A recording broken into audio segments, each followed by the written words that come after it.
Bienvenidos a otra entrevista de LATAM Business Insights. El día de hoy vamos a estar hablando de las relaciones estratégicas de retailers y suplidores a través de toda Latinoamérica. Y para ello hemos traído a un experto en el tema, mi amigo y colega Pablo Sánchez. Bienvenido, Pablo. Muchas gracias por aceptar la invitación. Rodolfo, muchas gracias a ti y a BMA por invitarme. Es un gusto estar aquí con ustedes esta tarde. No, el gusto es nuestro, Pablo. La verdad que muy agradecido. Y bueno, antes de entrar en materia, dar un poquito de contexto, pero creo que es importante que la gente te conozca, Pablo, aunque creo que va a ser difícil que nadie te conozca ahí porque creo que eres una persona que ha tenido una trayectoria enorme a través de Latinoamérica en diferentes industrias, compañías, y la verdad es que sí eres un ejecutivo de mucha experiencia. Pero por si acaso, algunas de aquellas personas que no te conocen, déjame dar una breve introducción de tu perfil profesional, si me permites. Mucho gusto. Bueno, Pablo es una persona, un ejecutivo que tiene pues más de 30 años de experiencia. La verdad ha tenido una carrera excepcionalmente versátil, exitosa y destacándose por muchísimas cosas, especialmente pues habilidades que tiene de liderazgo estratégico, gestión integral de negocio, transformaciones organizativas, ¿no? Tiene muchas habilidades que se manifiestan en diferentes áreas, desde direcciones regionales que ha ocupado, como la que tiene, el cargo que tiene ahora, como Advantage Group International, hasta roles como gerencia general en la compañía Gaspro, en Grupo Coban. Además, ha sido consultor independiente, ha colaborado estratégicamente en proyectos de desarrollo de negocios en diferentes países de Latinoamérica. Y bueno, a lo largo de la trayectoria, pues ha liderado con éxito el desarrollo y ejecución de diferentes planes, destacándose especialmente en rentabilizar y crecer empresas en diferentes sectores como comercio, manufactura, servicios. En general, pues tiene una habilidad muy buena en liderar equipos, reorganizar estructuras, capitalizar oportunidades, lo cual ha sido pues un sello distintivo en su carrera. Y esto respaldado por una formación académica muy sólida y una participación destacada en programas ejecutivos de renombradas instituciones. Otra vez, bienvenido, Pablo. La verdad que es impresionante tu currículum, tu perfil y te he conocido por muchos años y te felicito por tu carrera.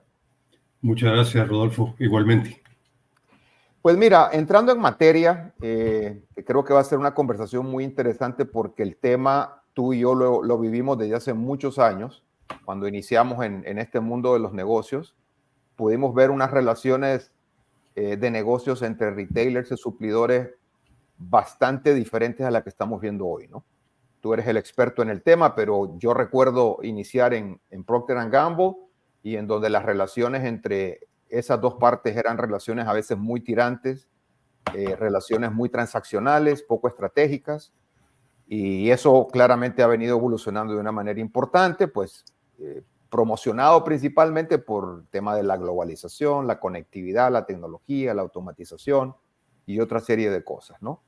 Y muy probablemente los suplidores han presionado a los retailers han presionado a los suplidores para que existan algunos cambios importantes dentro de esa relación. Pero, sin embargo, lo primero que quería preguntarte es, ¿por qué crees tú que es importante y fundamental el tener una relación estrecha, sólida entre ambas partes? Comencemos por ahí. Gracias. A ver, el retail o el comercio en este mundo que conocemos de consumo masivo en particular tiene tal vez 4 pilares fundamentales desde la perspectiva que nosotros lo vemos, no solo en Latinoamérica, sino en el mundo. Por supuesto, está el shopper, el comprador que entra por la puerta y el que nos da de comer. Tenemos al asociado, al empleado, al miembro del equipo, del retailer o del proveedor, porque aplica para en ambas vías. Y luego tenemos al accionista. Al final nos le debemos a los accionistas, a los dueños de las empresas para las que trabajamos y debemos rentabilizar. Y el cuarto pilar es el que vamos a hablar ahora, que está compuesto, depende de qué perspectiva lo veas, del retailer o del proveedor. En el pasado, como bien tú lo mencionaste, el retailer tenía al proveedor en un segundo plano como un mal necesario. Y a través de los años esto ha migrado de manera dramática, donde ese cuarto pilar es tan importante como los otros tres. Lo ha reconocido el retailer y lo ha reconocido el proveedor de cara al retailer, ¿verdad? Entonces, hemos visto, además de este cambio de forma de pensar o de forma de antagónica en que trabajábamos en los 80s y los 90s, eso ha migrado enormemente a competencias blandas que permiten fortalecer o crear una relación entre retailers y proveedores. No quiere decir que las competencias operativas como nivel de servicio, fill rate, etcétera, no sean tan importantes. Sí lo son y lo siguen siendo y lo van a hacer siempre, porque no cabe duda que una góndola vacía no permite fortalecer o tener relaciones comerciales sanas. Así es. Pero dando por sentado que tenemos abastecido adecuadamente el punto de venta, las relaciones hoy día se basan más en estrategias, temas estratégicos como co-creación y co-ejecución de los programas y las estrategias mismas, a mediano y largo plazo y ciertamente de mutuo beneficio. Atrás quedaron aquellos tiempos donde era para este lado, dame para mí, y pues tuve cómo manejas mis exigencias. Eso quedó en general atrás. No te digo que haya excepciones, todavía las hay, de algunas cadenas que todavía no se han puesto al día. Vemos un ejemplo muy importante que anda alrededor del mundo, la salida de los productos de PepsiCo de Carrefour en Europa. Correcto. Con un tema de alzas de precios que generalmente son necesarias para los proveedores, y el retailer pues es un poco reacio a trasladarlas al consumidor porque obviamente impacta en el negocio a corto plazo. Pero la rentabilidad sigue siendo muy importante, ¿verdad? Entonces no es un tema de si subimos o no precios, es cómo lo manejamos. Correcto. Y con qué frecuencia lo hacemos y con qué justificación. Entonces quiero hablar también, si me permite, Rodolfo, de las habilidades blandas que se han venido desarrollando a través del tiempo y se siguen fortaleciendo. Muy importante.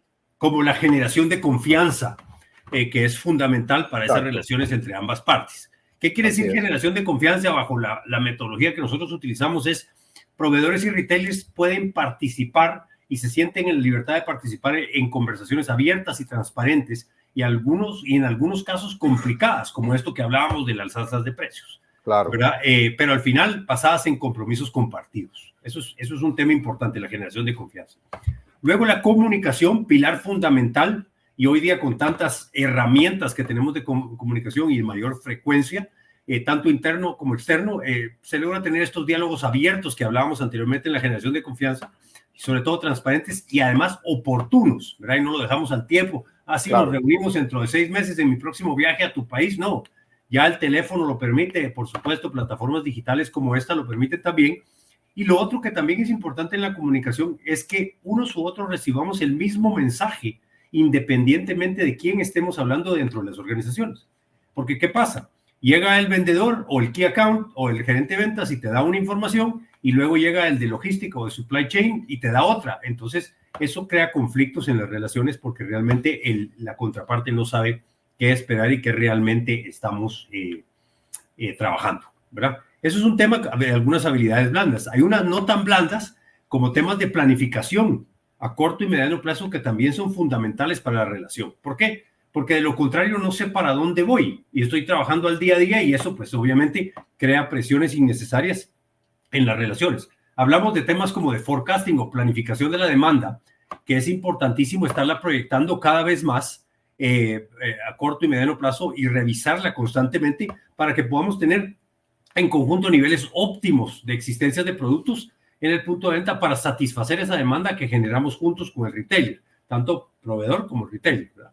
Y otro tema importantísimo es la planificación de las actividades o lo que conocemos comúnmente como JBPs o esa calendarización de las actividades. Pueden ser lanzamientos, pueden ser aniversarios, pueden ser calendarios de mercadeo o de trade marketing, ¿verdad? Pero importantísimo compartir estrategias, compartir insights, compartir hacia dónde llevamos nuestras categorías, nuestro formato siendo el retailer, ¿no? Para poder alinearnos de nuevo a esos objetivos que tenemos mutuos y que conocemos tradicionalmente como JBP, ¿verdad?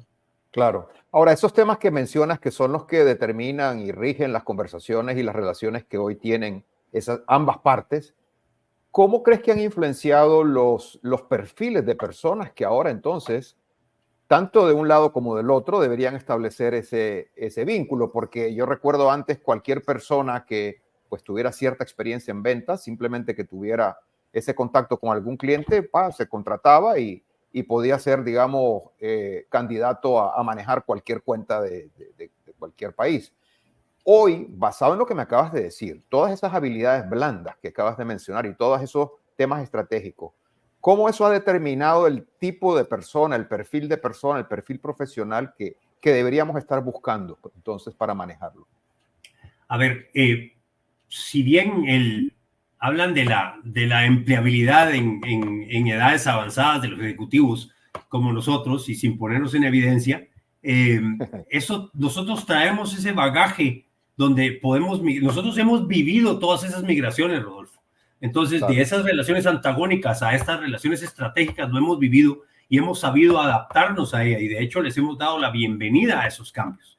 No estoy tan seguro si las nuevas generaciones están preparadas para manejar esas relaciones. Alguien decía, y me parece interesante construir sobre esto, que iba a desaparecer la tienda física. Eso claro, no sucedió nunca y no va a suceder nunca. Luego hablaban que iban a desaparecer las reuniones presenciales. No ha sucedido y no va a suceder nunca. Y de hecho, creo que las relaciones presenciales son las que fortalecen esas relaciones, porque un estrechón de manos, el tomarnos una taza de café, el vernos cara a cara y discutir esas novedades, dicen en Colombia, que están sucediendo, oportunidades, estrategias, no tiene precio y nunca lo vas a lograr a través de una videoconferencia, ¿verdad? Claro. Entonces, si bien hemos logrado estrechar las relaciones a través de estos medios digitales o virtuales, la parte y el contacto humano pues sigue siendo fundamental, y creo que nuestras generaciones están muy bien preparadas para construir sobre ellas y capitalizar sobre ese de nuevo, experiencia o bagaje que tenemos, que vienen a contribuir más bien. Excelente. Sí, bueno, creo que está claro, ¿no? La importancia de las relaciones que deben fortalecerse a través de ambas partes, ¿no? Y cuáles son los temas de la agenda de conversación que se deben plantear. Creo que hay una influencia clarísima en el perfil de personas que deben manejar ahora estas relaciones. Sin embargo, yo creo que aquí hay un aspecto importante desde el punto de vista de desafíos y retos, ¿no?, que estas relaciones enfrentan. ¿Cuáles crees tú que son esos principales desafíos que las relaciones proveedor-retailer están enfrentando cuando deciden comenzar a colaborar, ¿no? Y cómo están abordando estas dificultades para fortalecer esas relaciones? A ver, uno de los principales desafíos, Rodolfo, ha sido no en Latinoamérica, sino en el mundo, y tanto a nivel retail como a nivel proveedor, la altísima rotación que se vivió en el último año de personal. Entonces, ¿cómo puedes tú construir una relación cuando estás cambiando a tu key account, a tu comprador, con mucha frecuencia? ¿Por qué? Mira, la rotación es inevitable. Lo que debe ser fundamental es cómo manejamos esa rotación, cómo hacemos transiciones. No siempre son posibles, porque las circunstancias no necesariamente lo permiten, pero de manera que seamos capaces de manejar esas transiciones, vamos a darle continuidad a los procesos.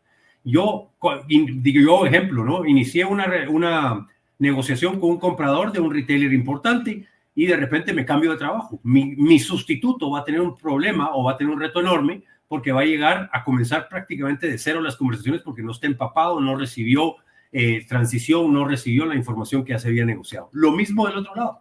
Cambio al comprador porque lo muevo a otra posición, lo promuevo, lo estimulo a que desarrolle su carrera, pero no hago la transición. Entonces yo, vendedor, key account, llego a decir, mira, esto es lo que teníamos negociado, y resulta que no, el nuevo necesita empezar de cero. Eso claro, desgasta muchísimo las relaciones. Entonces la rotación de personal ha impactado enormemente las relaciones en el último año, 2 años. Me decía una empresa de consumo masivo de la categoría de cuidado personal en Colombia que han tenido 4 key accounts para manejar a Olímpica. Olímpica, tú sabes que es, si no el tercero, el cuarto retailer más importante de Colombia en términos de volumen. Y entonces se dice, he tenido 4 key accounts para manejar a Olímpica en los últimos 2 años. Si haces, y me tardo, mi proceso es 100 días para recontratar a alguien. Entonces quiere decir que por lo menos llevo 300 días, casi un año, sin key account para una de las cadenas más importantes del país. Eso tiene un impacto enorme en los negocios Claro, y sobre todo en la relación, ¿verdad?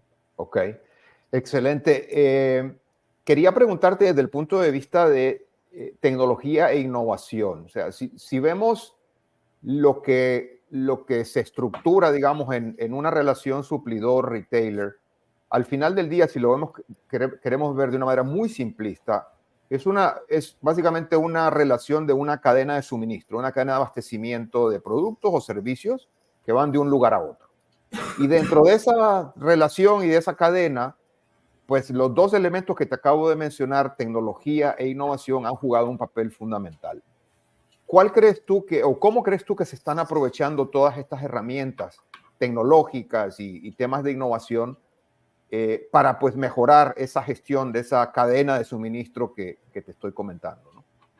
Dando un paso atrás, Rodolfo, es importante que haya una alineación entre el retailer y el proveedor, porque a veces el proveedor va mucho más rápido tecnológicamente que el retailer y al revés, y a veces el retailer va mucho más rápido y le exige al proveedor ese desarrollo tecnológico que probablemente no esté preparado para afrontar esos retos y para poder cumplir con las necesidades tecnológicas del retailer. Y por supuesto, en muchos casos, sobre todo en los países grandes, hay un tercero en medio, que puede ser un distribuidor, un mayorista, correcto, un operador logístico, que a su vez tiene que alinearse a esas necesidades tecnológicas del retail o de la contraparte, digamos. Tú has visto que ha habido una digitalización que se vino a acelerar a través de la pandemia para temas de automatización. Hay rotación de personal, como decíamos anteriormente, entonces la digitalización o la automatización de los procesos es cada vez más importante porque hay reabastos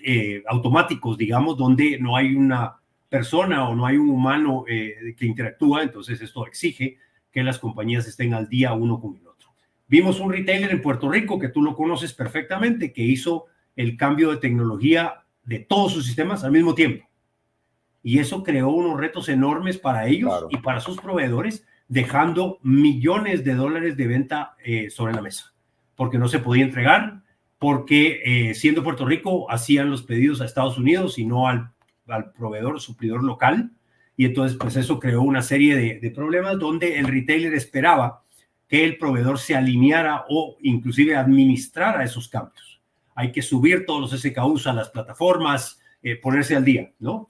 Y eso sucedió bastante más lento de lo que debió haber sucedido, lo que se pudo haber sucedido. Inclusive mucha de la capacitación fue en inglés. No toda la gente, sorprendentemente, habla inglés en Puerto Rico.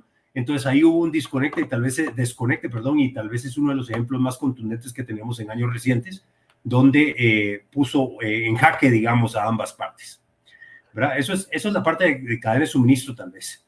Luego, la tecnología también impacta la venta misma, ¿verdad? Porque hemos tenido una migración del offline al online de manera dramática, impulsada de gran manera por la pandemia.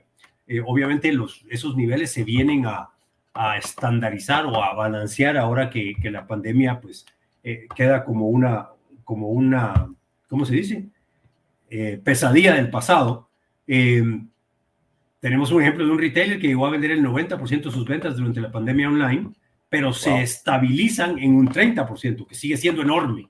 Claro. Y es el ejemplo más contundente del impacto que tiene, porque los niveles están por debajo del 10% en Latinoamérica, si no me equivoco. Entonces un 30% pues son niveles altísimos, ¿verdad? Entonces tienes estos best in class o referentes de la industria, pues que donde el proveedor se ha tenido que poner al día, y tenemos ejemplos también de proveedores que han sabido aprovechar. Proveedores de la categoría de belleza, por ejemplo, que perdieron la venta de cosméticos durante la pandemia o se vio mermada enormemente, se subieron a esas plataformas digitales con herramientas para que te pudieras probar un maquillaje virtualmente. Y a través de eso lograron rescatar o frenar esa caída que estaba teniendo la categoría de belleza, para utilizar un ejemplo. Otro ejemplo interesante es Walmart en Puerto Rico. Esto es información pública.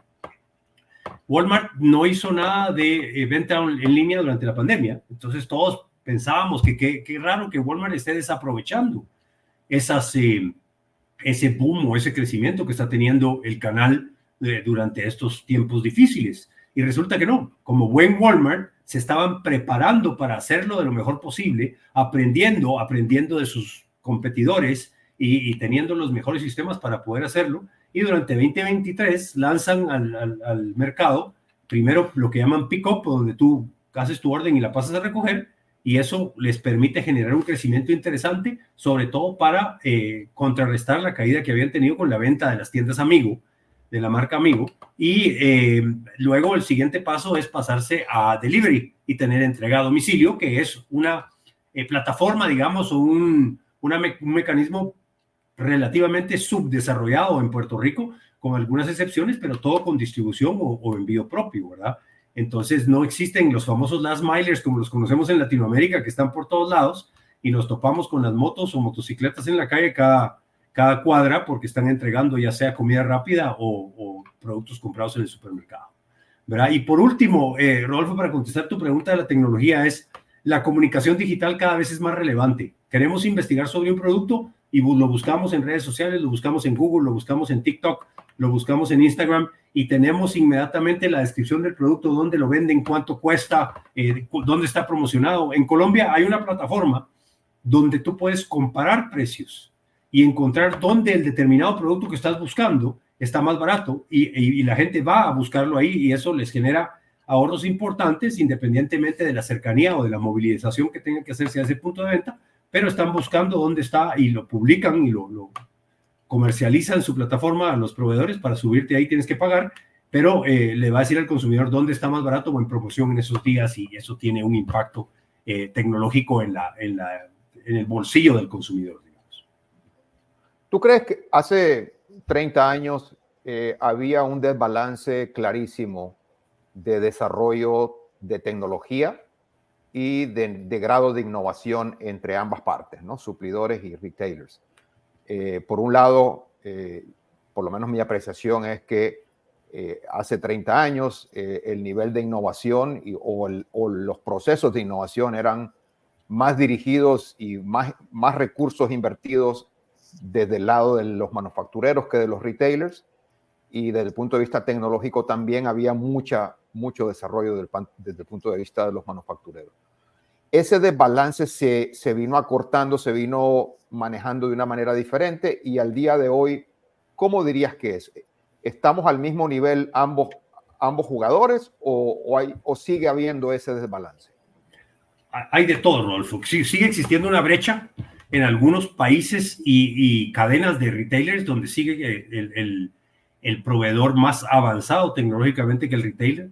Hay otras donde estamos al mismo nivel, pero hay ejemplos donde, y me refiero a este que vendía el 90% de su venta en línea durante la pandemia, que están muy por encima del proveedor, y al proveedor le toca ponerse al día.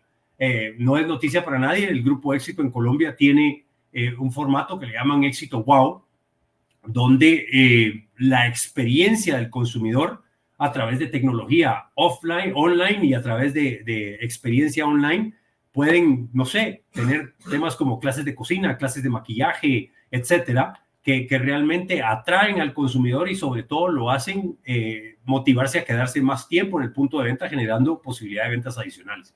Entonces hay de todo, Rodolfo, okay. Pero en general la brecha se ha cerrado. Hablamos los mismos idiomas, hablamos sobre todo, y a nosotros nos suena muchísimo el tema de colaboración, co-creación. Entonces, cuando tenemos un desarrollo tecnológico, invitamos a nuestras contrapartes a que sean parte de ese desarrollo y nos ayuden y nos permitan hacerlo apropiadamente para que tenga el impacto que esperamos. Claro. Antes era un tema bien antagónico, antes era una competencia de quién tenía más que el otro, ¿no? En términos de desarrollo, en términos de nivel de información, etcétera. Lo que estoy escuchando de tu parte hoy es más un tema de colaboración, un tema más de cerrar los gaps entre ambos y de ver cómo podemos proveer un mejor valor hacia el consumidor o hacia el cliente, que al final del día es de ambos, ¿no? Así que me parece interesante esa perspectiva. Para finalizar, te quería hablar de dos temas adicionales que también son igualmente relevantes a la tecnología y la innovación, que son la sostenibilidad y la responsabilidad corporativa, que tú perfectamente la conoces. ¿Por qué no me hablas un poquito de cuál es el papel que juegan estos dos elementos dentro de esas relaciones? A ver, primero que todo es importante calificar o descalificar el tema de responsabilidad social y sustentabilidad ambiental. ¿Y a qué me refiero con descalificar? El hecho que esto sea parte de tu estrategia y no sea algo politizado, que ha tenido impactos negativos. Inclusive hemos visto ya empresas de renombre mundial eliminar esos términos de sus reportes anuales, porque se llegaron a politizar. Pero aterrizándolo a realmente temas de impacto, la responsabilidad social pasó de ser un nice to have a un must have. ¿Por qué? Porque son parte integral de la estrategia tanto del proveedor como el retail, porque se lo exigen el uno al otro, ¿verdad? De manera proactiva. Claro. Hay terceros como gobiernos, organizaciones no gubernamentales detrás de estos temas. Pero en particular, ese consumidor que cada vez es más joven, Rodolfo, exige que los productos que va a comprar sean responsables. Los productos y las empresas, por definición, ¿no? Exacto. Entonces, tenemos una cantidad de historias de éxito o best in class, si lo quieres ver así, que se han tomado el tiempo de comunicar a sus contrapartes, me refiero a los proveedores y a los consumidores, cómo han ido desarrollando esas estrategias. Entonces, la responsabilidad social es un tema, todas las empresas hacen o hacemos algo al respecto. Lo importante es qué tan comunicativos somos de esas iniciativas y qué tan participativos somos en las iniciativas del otro, ¿verdad? Entonces, ¿qué hemos visto como una definición de best in class en temas de sostenibilidad y responsabilidad social? Vemos que se integran a los procesos de planificación y a los objetivos comerciales, se le pone atención a estos temas, se invierte en soluciones, pero no se sacrifica la rentabilidad, ¿verdad? No vas a dejar una cosa por la otra. Social y ambiental es importante y desde los altos niveles de juntas directivas están comprometidos hacia estas iniciativas, ¿verdad? Es un tema corporativo, no es un tema de un departamento u otro. Y luego es buscarlo como soluciones dentro del negocio, ya sea empaques, ya sea reciclaje, ya sea colaborar con instituciones educativas de las zonas de influencia donde operamos, ¿verdad? Y no se trata, de nuevo, para concluir esta parte de la exposición, no se trata únicamente de hacer más o mejores iniciativas, sino sobre todo de ser comunicativos y participativos con ellas. Vemos empresas que invierten lo que tú quieras y hacen unas cosas súper contundentes, pero no cierran el círculo compartiéndoselo o comunicándoselo a sus clientes o a sus consumidores, ¿verdad? A veces se queda bajo la responsabilidad de relaciones públicas de la empresa o de un departamento específico, pero no se le lleva al consumidor o al cliente. Es responsabilidad de todos comunicar. ¿Verdad? Y te quiero comentar, leí recientemente un artículo sobre Macro en Colombia, información pública, de nuevo, que me llamó muchísimo la atención de cómo ellos abordan el tema de responsabilidad social, con un ejemplo específico. Ajá. Hablaban de producción de huevos, por ejemplo, que es huevos y leche, tú sabes que son categorías de la canasta básica y fundamentales en nuestros mercados, en Latinoamérica. Hablan de producción de huevos de gallinas libres de jaula, por ejemplo. Hablan de reducción de residuos alimenticios con temas de economía circular y aprovechando esos desperdicios y sobre todo donando aquellos alimentos, no sé, de corto vencimiento o con algún daño en el empaque que no lo va a comprar el consumidor final, pero sí se pueden donar a instituciones que lo logren hacer llegar a aquellos necesitados. Macro es un ejemplo interesantísimo porque hicieron una iniciativa mercadológica que impactó responsabilidad social, que le llaman un sticker o una calcomanía salvavidas, que utilizan para extender el ciclo de vida de frutas y verduras. Y ganó premios a nivel mundial, etcétera. Hicieron un tremendo trabajo también en comunicárselo al público en general, a sus consumidores y a sus proveedores, ¿no? Entonces, ejemplo muy contundente. ¿Tú crees que hay un balance parecido a la pregunta que te hice anteriormente en estos temas de sostenibilidad y responsabilidad? ¿Hay un balance entre ambas partes o tú crees que hay una de las partes empujando más estos temas que la otra? Pues más que encontrar un balance o no, lo que vemos, Rodolfo, es que cada quien está trabajando por su lado y esa brecha de juntarse para hacer iniciativas en común viene cerrándose. Vemos a un Walmart haciendo iniciativas con P&G o con PepsiCo en Puerto Rico, por ejemplo, y en otros países. Vemos estas iniciativas que hacen las empresas donde invitan a los proveedores a participar, a sumarse, y no es un tema de sumar solo plata, sino también presencia de marcas, etcétera, de cómo juntos están abordando los temas. Como te digo, no es que uno lleve la batuta versus el otro, sino que cada quien lo vemos como que lo hace por su lado y por separado, y de manera que se sigan juntando, pues se va a ir cerrando esa brecha. Claro, perfecto. Bueno, la verdad no nos queda más tiempo. Pablo, te agradezco muchísimo nuevamente tu participación y que hayas aceptado la invitación. Nos has dado una cátedra de las relaciones de retailers y suplidores y un poco de la evolución, cómo han venido desarrollándose a través del tiempo. La verdad que aprecio mucho tu conocimiento y tu experiencia. Y bueno, el trabajo que han venido haciendo a través de Advantage es un trabajo extraordinario. Te felicito. Pues gracias por el espacio y por el tiempo para poder darles un pantallazo de lo que es la importancia de las relaciones entre proveedores y sus clientes, no solo en autoservicios, sino en cualquier relación B2B. Obviamente la colaboración, el famoso engagement en inglés, es fundamental para el desarrollo de negocios de beneficio mutuo. Así que estamos a sus órdenes. Muchas gracias, Pablo, y la verdad nuevamente agradecido contigo. Hasta luego. Gracias a ti, Rodolfo, por la oportunidad.